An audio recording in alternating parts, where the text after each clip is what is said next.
ہم نے خوشیاں بانٹنے کا مطلب کچھ اور لے لیا ہے۔ ہمیں لگتا ہے کہ الٹی سیدھی حرکتیں کر کے، لوگوں کا مذاق اڑا کے، لوگوں کو تنگ کر کے، بیوقوف بنا کے، مسخرہ بن کے لوگوں کو ہنسانے کا مطلب ہی خوشیاں بانٹنا ہے۔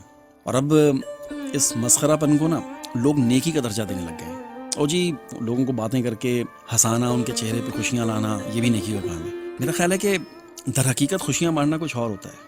کسی ضرورت مند کی مدد کرنا، یہ اس کی خوشی کا باعث بنتا ہے۔ کسی کی مشکل حل کر دینا، کسی مظلوم کو ظلم سے بچانا، کسی کے لیے آسانی پیدا کرنا، یہ ہے خوشیاں بانٹنے کی اصل تعریف میرے ناقص علم کے مطابق۔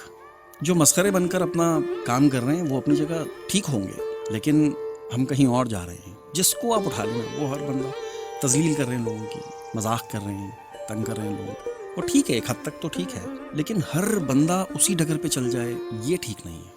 تو اگر آپ لوگوں میں خوشیاں بانٹنا چاہتے ہیں تو میری ناقص عقل کے مطابق، علم کے مطابق، لوگوں کے لیے آسانیاں پیدا کرنا اور لوگوں کی مشکلات کو دور کرنا سامنے والے کی خوشی کا باعث بھی بنتی ہے، اور آپ کو خود بھی بہت زیادہ خوشی ہوتی ہے۔ اگر آپ کسی کے کام آتے ہیں، آپ اندر ہی اندر سے کھل رہے ہوتے ہیں، آپ سینہ چوڑا کر کے چل رہے ہوتے ہیں۔ ریاکاری سے اللہ بچائے، بناوٹ سے اللہ بچائے۔ دل سے کسی کی مدد کرنے کی بات ہی کچھ اور ہوتی ہے۔